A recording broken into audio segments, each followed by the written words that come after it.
never give up. I never give up. I never give up. Hi guys, welcome back to My Steps to Sobriety, my show on YouTube and as a podcast with me, your host, Stephan Neff. Today is another fantastic day for an interview, and I'm so excited because I've got Julia Barton with me. Julia is actually a co-author of our beautiful book, Depression Lied to Me, and she is a special woman. There are not many women you come across who have been a Reiki certified person, in this case, a child at age 8. So she started early in her journey, in a spiritual awakening journey, and which is wonderful. But even the best laid plans and the best laid, circumstances can still derail you when depression hits you out of the blue. And today I'm so honored that Julia is coming onto the show, teach us a bit about the lessons she had to learn the hard way, and the work that she is now doing as a postpartum doula, as a server to women, to make their life a better life, so to speak, to improve their plight despite of things like depression hitting them. So Julia, welcome to my show. Thank you so much for having me. I'm super excited to be here and to share about the book and just, talk about a subject that is, taboo in some places, and just, be open and honest and hopefully help somebody that might hear or read the book. So I'm super excited.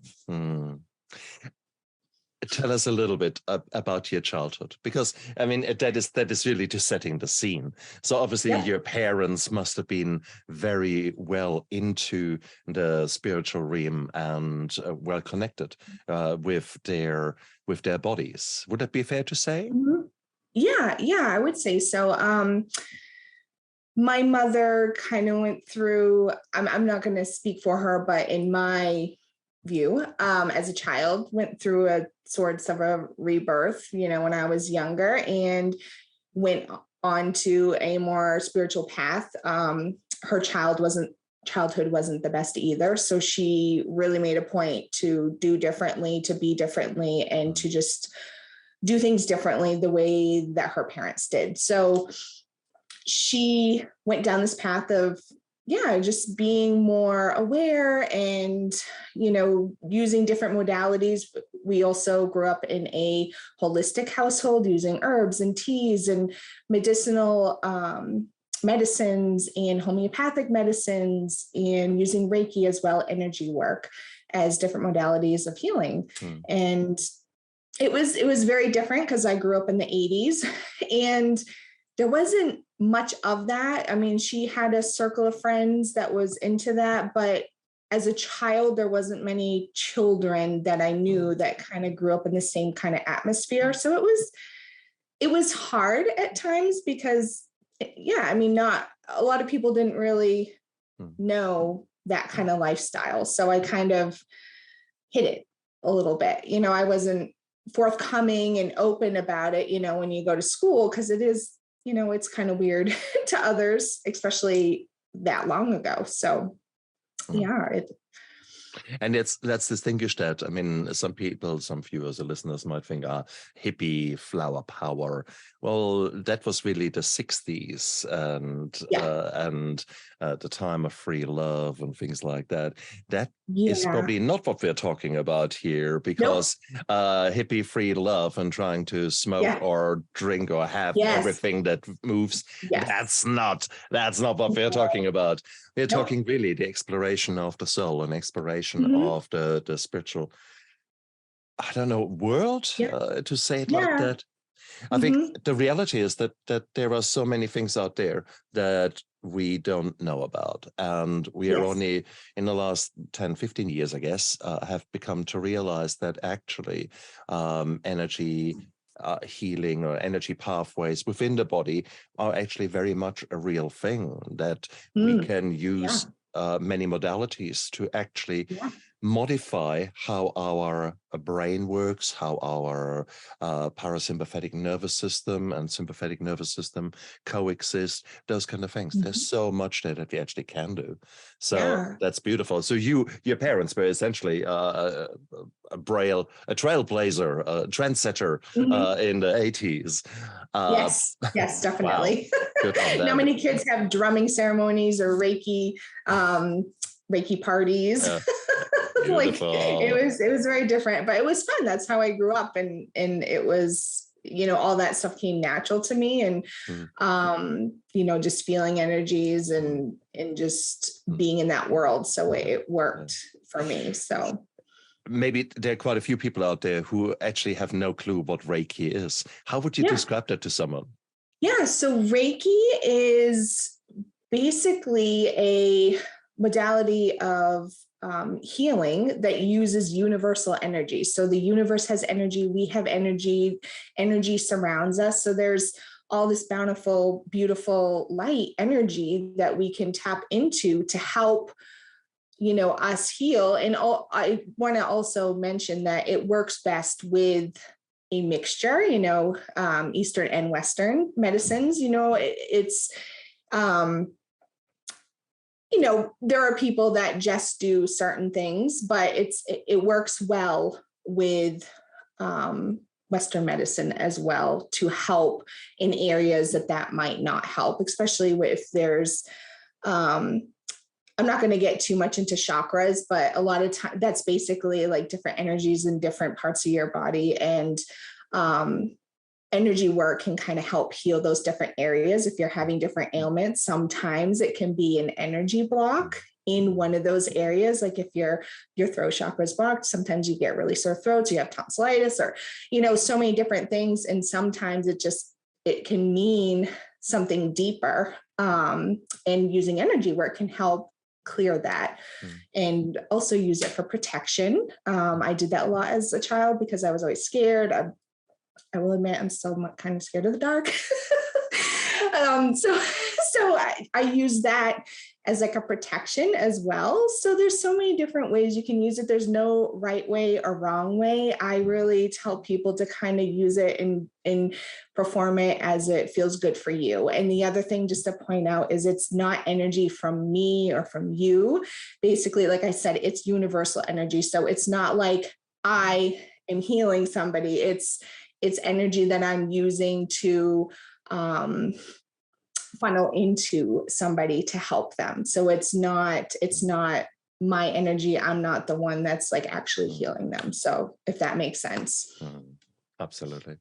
And I love it how you admitted to being a healer and being a person who uses the energy that is out there, the energy that is residing within every one of us, and to let this energy heal the person involved. And you're sort of a mediator, so to speak.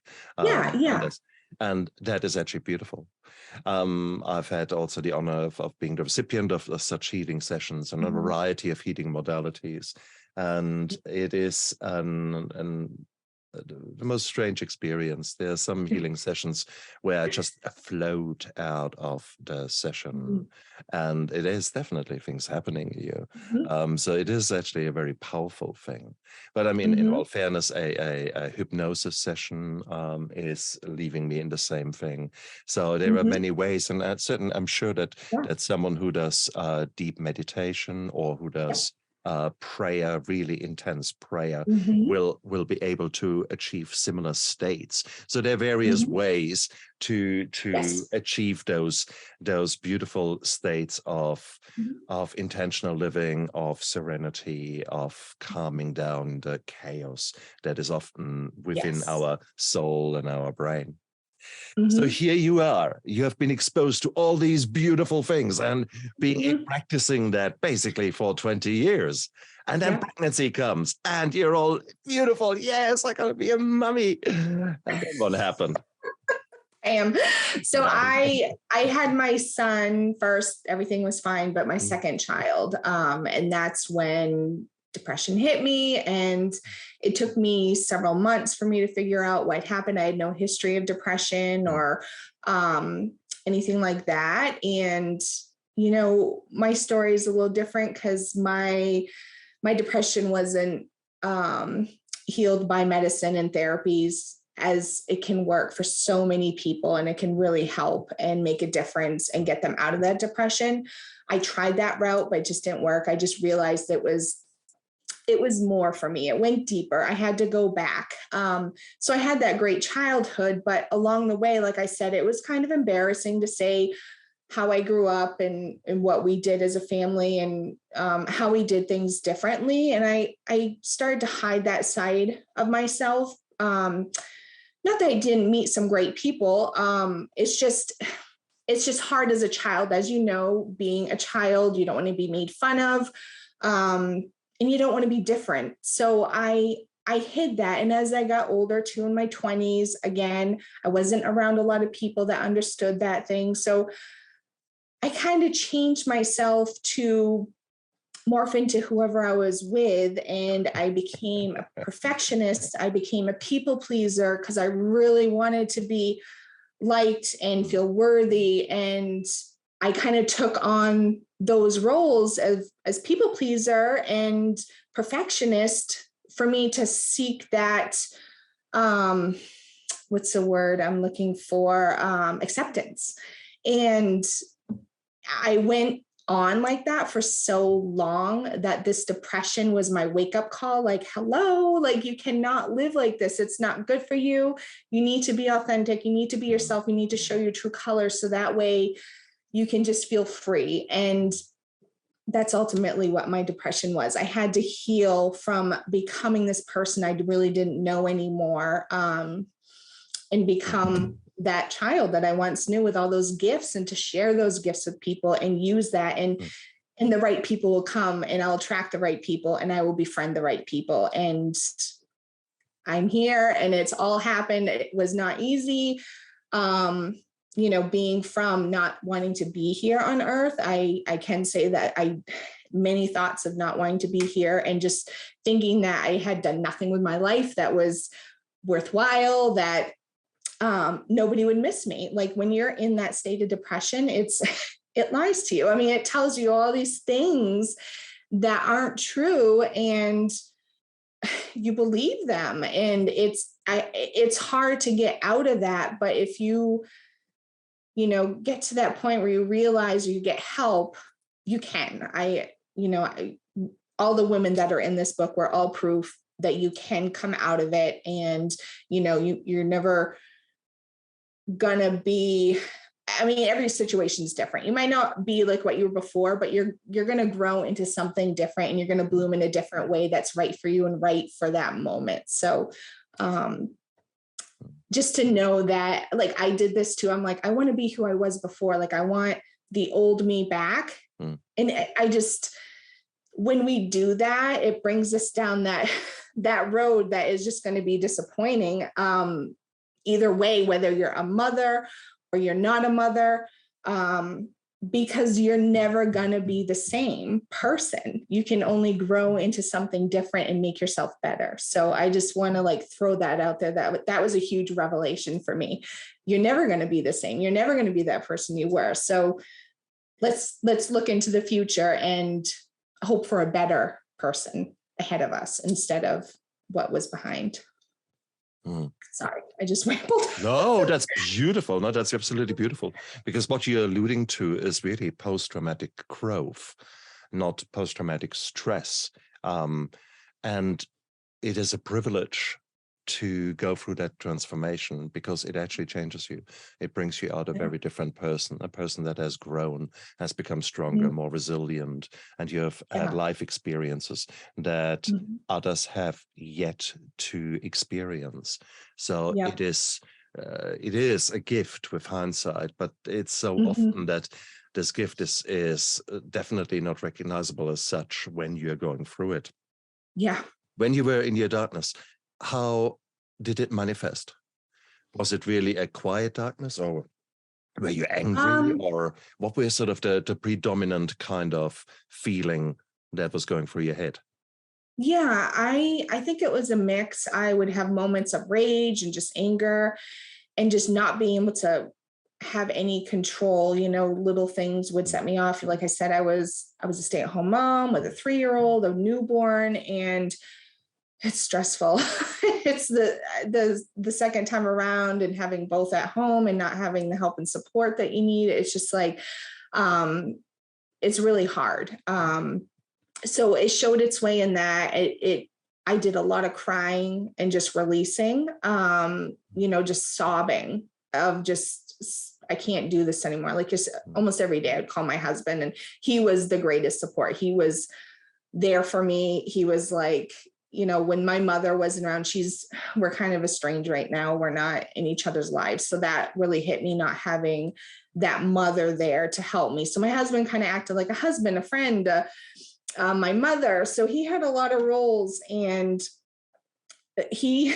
I still have to give him all the credit. He did it. He was always there for me. He would leave work early if I needed to come be with me and help me if I just couldn't get through the day, which was many days that I just couldn't get through. In my safe space, I had a hard time breastfeeding with my son. So this time around, it was better. So my daughter was actually, that bond with her is what really helped me through as well. And being able to breastfeed her and just have that time with her. I did not have that.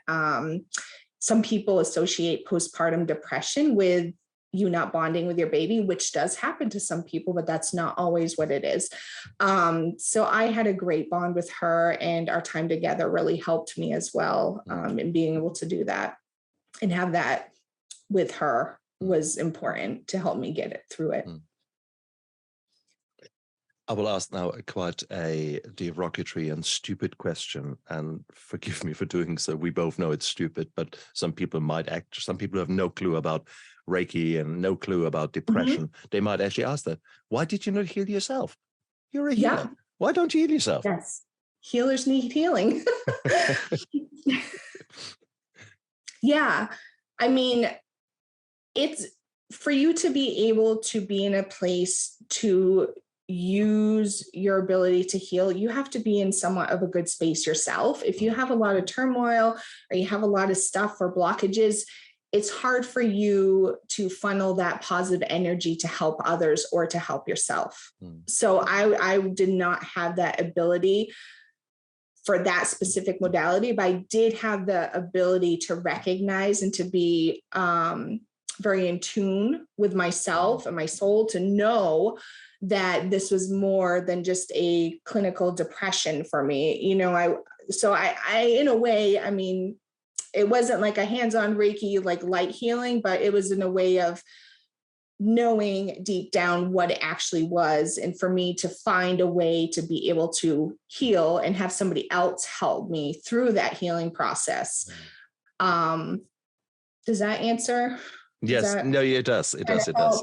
Yeah. And it's really, really hard because, I mean, on the one hand, you've got the kind of weird thing of depression that so many people have no clue about and have got some kind of weird kind of pictures that are often more Hollywood created kind of thoughts rather than the truth. Yet it hits 1 in 3, 1 in 4 over a lifetime. 1 in 3 people will experience clinical depression in their life. So it is so important that we accept it, therefore, and not make it a taboo, but actually shout it from the rooftops that this is something that you actually can't deal with alone, that you often don't know what you don't know. So therefore, you wouldn't just, if your car doesn't work and it's a really expensive car, you wouldn't just, I don't know, take a chainsaw to it and see if you can make it work again. No, you would go to a garage. Well, please do the same when it comes to your mental problems, because on the one hand, there might be simple biological reasons that are actually there. And for that, your GP, a family physician, will do some baseline bloods. They will have a look and see, and surprise, surprise, your iron levels are in the cellar. And no surprise, you have no energy, you're tired, you're moody, you're etc. So it might be as simple as that.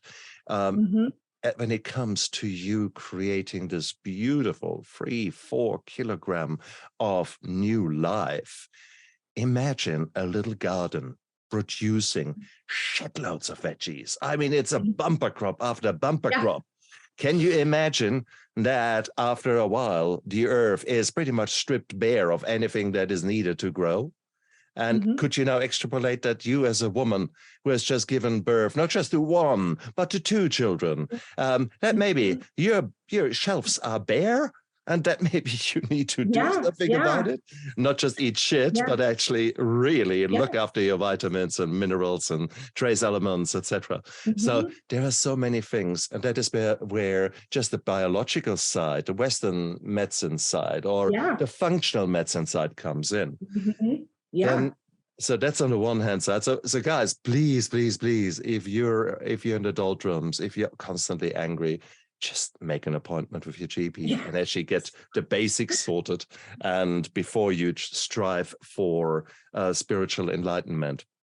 Parallel to that, however, we all go through so much shit in our lives. Do you really think that that doesn't leave scars, and these traumas cannot create some underlying core beliefs or underlying triggers that need to be addressed, and that maybe different spiritual modalities might be just what your soul needs to actually heal. So that is where both things come together, and you are practicing that in your after your transformation. Exactly. And like I said, it's like my situation. I mean, I tried that, but I knew it just wasn't working. But definitely, I mean, just a good example, like right now, like for months I've been feeling yucky, and I'm like, I need to go get my blood work done. And sure enough, what you were just talking about, it's funny that you mentioned that my iron was low. And so yes, I am taking iron supplements. I really believe that both go hand in hand for so many. It's not, like you said, it's not just this or this. It's, sometimes it is just a body function that something is going on internally. There's an imbalance, and Western medicine is the cure-all, but sometimes it's not. Sometimes it's a mix. And I think just letting people know that is helpful, because everybody's unique as a person, and every treatment's unique as well, based on the person and what's going on with them. And I think just having also emotions are uncomfortable. I mean, I am okay with emotion. And that's another way I grew up, just talking about emotion, being able to express, being able to cry. And it's not a bad thing at all. And as an adult, and I always have been, I have release days, usually a couple times a month. That's how I get through, like, getting that stuff out. And it looks differently for everybody. I'm not saying you have to do that, but just being able to recognize and go a little bit deeper sometimes to see if it is something from the past that might be bothering you, or past traumas. It's hard to bring that stuff up, but it will help so much. It will help you feel lighter, and once you kind of acknowledge it and release that. So. And there are so many examples out there of people who have come onto my show who have been exactly in similar positions. The classic ones are the staunch men who are real men. And they go through their first trauma-focused yoga session and fall apart and think, what the fuck's going on with me? Why the hell am I crying here? That is, I've just done a bloody yoga session. and they keep coming back. Guess what? Gluttons for punishment. That's a punishment, is actually discovery. It's discovery what really has happened to us, and those things that we are bottling up. Sometimes we are our worst enemies, and I'm guilty as charged. Oh, hell. I was self-medicating with vodka for far too long. And only then, when I addressed the various traumas, the various shit that has happened and heaped up in my life, my goodness. And I'm still healing from that. And I'm still getting new insights constantly. Because I actually expose myself to people like you, Julia. I've got the privilege to interview you, and I can ask stupid questions. And you just keep talking. And I suddenly think, huh. And I get another aha moment. Yeah. And it's scary. It's Yeah. absolutely bloody freaking scary and gorgeous and wonderful. I've got a dear friend she is a healer. And so she says, no, Stephan, come on, I'll sort you out. I feel you need another session. I said, and I was in that kind of, I don't know, that kind of, no, she's just humbug. She's just, what a bullshit. I don't know what makes me sometimes go into that mode, but it's that mode that happens in me. So I didn't want to go. And then I went there and she did some reconnective healing with me. And firstly, the shit that came out was so the truth. She told me things that were pretty much 99% spot on in the hierarchy, in the ranking of importance. Yeah. And there were things that she could have never known. And she just came bang, bang, bang. Oh, that's that. Yep. Let's tap it out. Bang, bang, bang. Oh, there's that link. Yep. Let's tap it out. And from me being the skeptic walking into the session, half an hour later, floating out. And for a week, I was a changed person. So I want to share that with you guys out there, especially the men out there, because we are so stupid. Yeah. We say, no, emotions are wrong. Exactly. No, we are just stupid. So guys, please, if someone is out there who offers you the help, then please, this is a gift. This is the universe or God or whoever sending you someone, okay? That's the 2x4 over your head. Wake up, you idiot, okay? So, and if that doesn't happen in your life, then maybe I'm the 2x4. And maybe you know it, because otherwise you wouldn't have sort of come to that show. You wouldn't have actually started listening to Julia and me rabbiting on about the possibilities out there to transform. So my strong suggestion to you guys is check out the biological side first, and then choose one modality, something that you have not experienced before, and go there and actually see what happens. The worst that happens is that maybe it costs you a few dollars. Typically, it is not much. And you could say, what a waste of time. Had not done anything. Cool. And that's the same as if you try out a new sport. You might say, I try golf. And you think it's the most boring shit I've ever done. Cool. Then you figured out it's the most boring shit I've ever done, and it doesn't work for you. Fair call. Yeah. And it takes time too. I think that's the other thing. Like for me, my healing journey was about 4.5 years. I mean, I'm still on it, but the point where I could actually smile freely, feel joy, and feel free, it was 4.5 years from when I found out I had depression. So, and I don't want to scare people. I mean, it wasn't like I was not in that deep, dark place for that long, but it just took that long for me to really heal and to do things the right way. And just, it's a process, and you don't want to rush that. You know, you want to be able to only hopefully go through depression once and try to, figure out what's going on and maintain, your health afterwards, whether that be with medication or therapy or counseling or seeing a spiritual healer in one way, or going to church and incorporating prayer or support groups, whatever that looks like for you.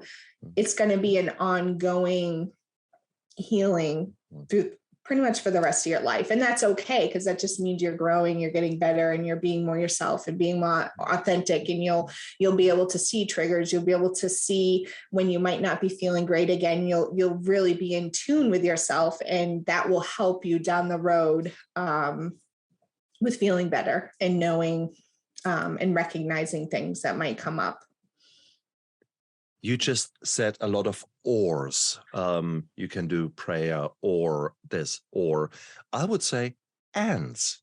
There is nothing wrong. Yeah, I just mean like, because some people have different religions or beliefs. That's why I said or. Yeah, absolutely. I just want to give a different thought on that, to say, well, there's nothing wrong with you going to church and experiencing a beautiful relationship with Jesus Christ and with God, and then have a beautiful yoga session that maybe involves some chakras. In reality, okay, some people are very strong. No, this is devil's work. What would you tell someone who says, now yoga, that is the work of the devil? No, I mean, I think it's because they just don't know about it, and they don't know anybody, or they've been told certain things.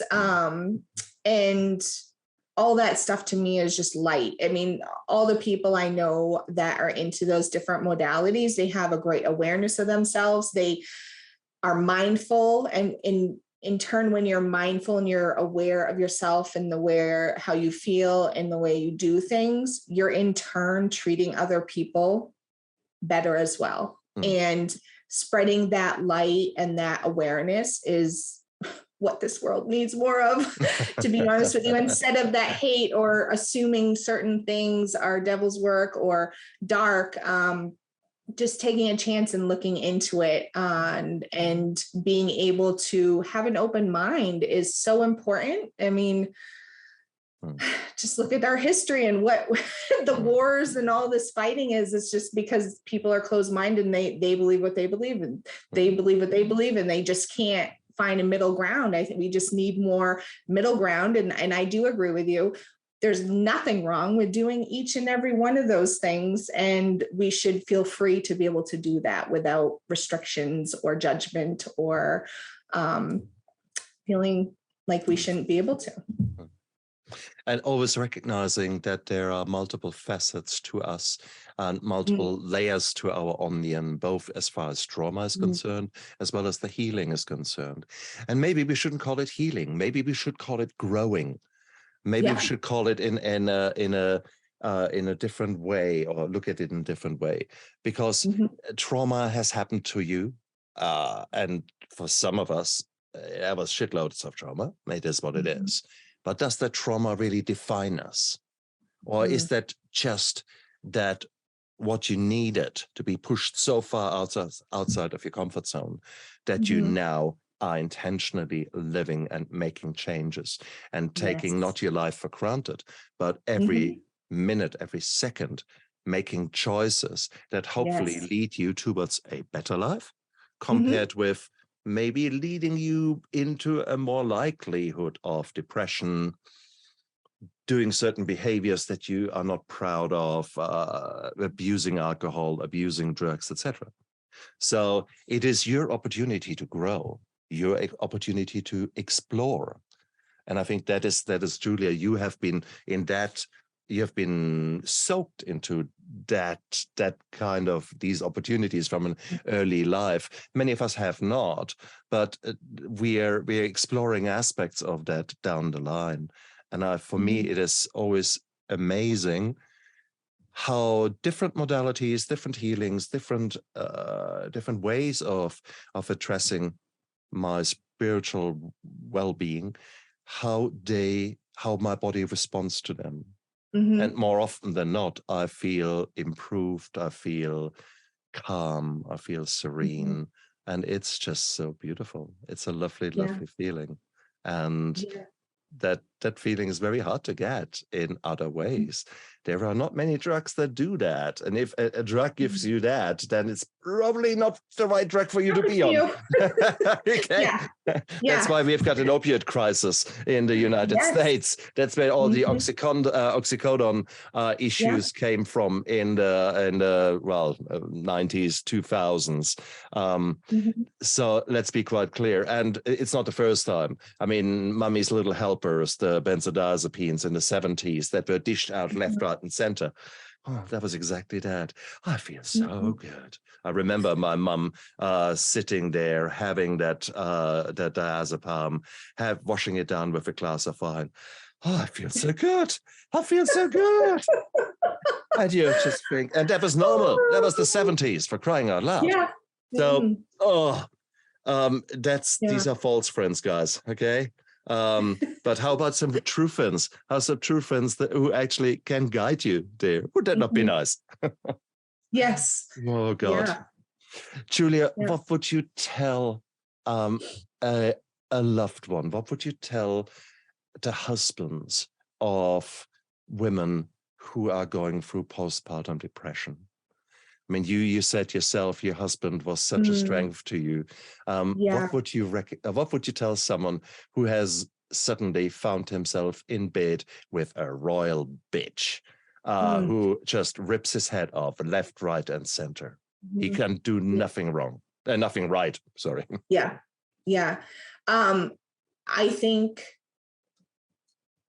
is just know that it's not you, and then just being there to support and to listen, and to listen and support without judgment or trying to fix anything. Because to be honest with you, I mean, people try to fix, and you can't do that.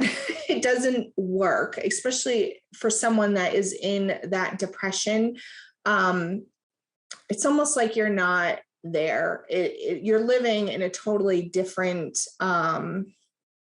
world, and basic things in life are not basic. They're very difficult. So to be able to the person who's depressed acknowledge like simple things, or like, oh, well, just do this, it will make you happier, or how about we try this? Like, it seems helpful, but it can be very not helpful, and very give more anxiety to that person with depression. And then just be there. My husband was just there. He helped me. He listened to me. And I think that's the biggest thing, just listen to them. And also, like, you know, if they're willing to get help, you can help them with that. Like, go to the doctors, maybe get some medicine, get some therapy, you know, set them up with those type of things. But also don't push in a certain direction, like kind of get them on board, I think is important. It's hard. I keep wanting to try to get my husband to like say his side, but he is not like me, like open with sharing and all that kind of stuff. But I do have to say with you, you know, reading the beginning of the book, I didn't realize that your wife had depression, and it actually brought me to tears reading that, because I'm like, oh my goodness, I didn't realize that you were on the other side of that situation. And it just, I don't want to get teary-eyed right now, but it did. It just brought that back, and just hearing it from your side was, it was great. I mean, that is, and you could ask, why the hell do I write a women's book about depression? First of all, depression is a bitch, and it hits, you know, boys, girls. It doesn't matter which kind of gender you subscribe to. It does that, and it is so important for us men to recognize what depression really is, and hear the different stories in this book. There are always at least two people involved. So if a woman goes for depression, there is at least one significant other. And actually, if you look at studies, there are often many, many more, up to 28 people who are affected by alcoholism or by depression of a person who get, these are the sort of the bubble that really is touched by that disease. And I've written the foreword there. I didn't want to call it a chapter because I'm not a girl, so therefore I didn't really fit in there. So I wrote the foreword, but the foreword was entitled "What I Should Have Said." And in there are exactly those kind of things that with hindsight I've learned about the disease and about being a man in such a scenario. And I think it is really just be there, be present, be just you've highlighted a few things. There's so many more. So guys, get yourself the book, have a look in there. And I think it will be quite a mind-opening experience for you, because you don't have to go through the same shit that I went through. Why do you want to reinvent the wheel? Listen to people who have been there and who are now making it their mission to be open about that, be transparent, breaking taboos, demystifying mental health, depression, postpartum depression, and in turn, post-traumatic growth. It is an opportunity, guys, and it is a threat to you as a man, as you experience it. It is a threat to your marriage. Enough marriages that have ended up on the rocks. Your chances are anyhow 1 in 2 that your marriage does not succeed. So it's not easy. But if you're willing to learn and if you're willing to take the challenge, then this can be one of the best experiences for your relationship. No doubt about that. I'm living proof for exactly that. But it is the healing. It's a beautiful thing, but it takes time. The growing is a beautiful thing, but it takes time. So just be aware of that. You will never be the same person again. You have not asked for those lessons, but they will come, and take the opportunity to grow. I think that's the biggest advice I can give you guys out there. Or the partners, if this was a same-sex relationship, the partners of that woman who is going through that challenge. Yeah, and just acknowledgement. Don't pretend like it's not happening. Don't, I think that I still have family that won't acknowledge it. They won't acknowledge me writing in 2 books about it, me starting a business. It's like it can't be celebrated because it's depression, which is like a whole other healing that I'm having to go through after the fact, because I can't. It's hard. It's hard when people still can't talk about it, even though I'm doing all these wonderful, beautiful things to help myself and to help others. And it's sad. It's sad that we've come to that point in society where, it makes people that uncomfortable. And I want to change that. And that's part of, us writing this book. I wrote my story in another collaborative book before this one. And I have been on multiple podcasts, and I will talk freely about it. I will talk about it all day long. I like you said at the beginning, I'm going to shout it from the rooftops, because you know what? This needs to be an everyday conversation. People need to not be ignored and pushed aside and, and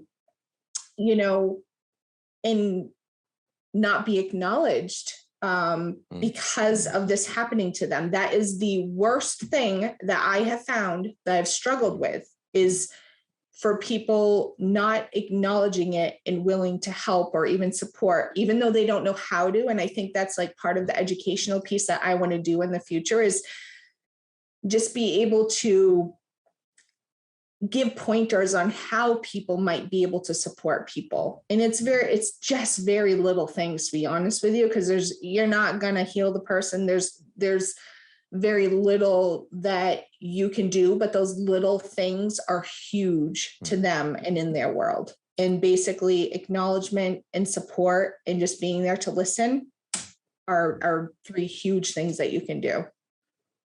Beautiful, beautiful, beautiful, beautiful.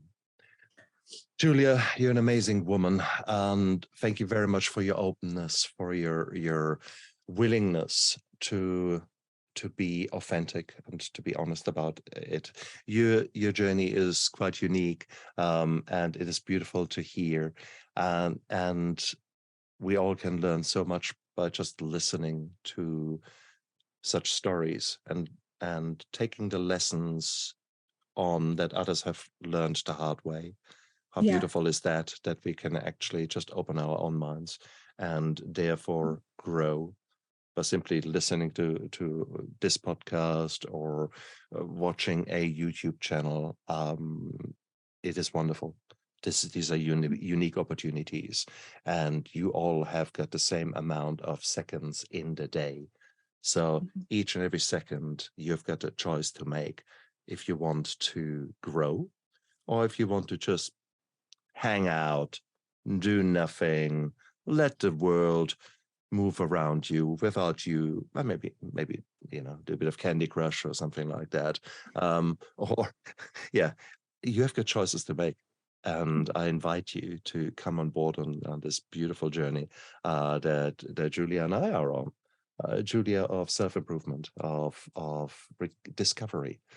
And it is, I'm hooked. I'm addicted to growing. Yeah. I'm addicted to life nowadays. And I love it. I love it for what it is. So, Julia, you're an amazing woman. If people really try to sort of think, wow, she is gorgeous, and they want to get in touch with you and want to work with you, how can they get hold of you? Yeah, so my business is Olive and Bloom, Holistic Care and Healing, and I do have a website. It's www.oliveandbloom.net. And I have postpartum supports for new moms, new parents, and also have healing sessions that I offer. I do full moon support groups, mother support groups. So I have a wide range of different things and more stuff to come as well. And I also have a handmade craft business too. So I kind of started doing that as part of my healing as well, because I love crafting and, making things. So I have that business too, but you can find that through that website as well. Cool. And it just shows how beautiful it is that we are all growing and sometimes developing skills that you never thought were there and just laying dormant, and passions that arise out of that growing process. So it's beautiful. Brilliant. Guys, that you don't need to look anywhere but the description of this YouTube video and about a podcast, because it's all down there in the show notes. Julia, thank you so much for coming onto my show. It was an absolute beautiful experience. Yeah, thank you so much. And you guys out there, live with passion and look after yourself. Bye. I never give up. I never give up. I never give up. Turn around.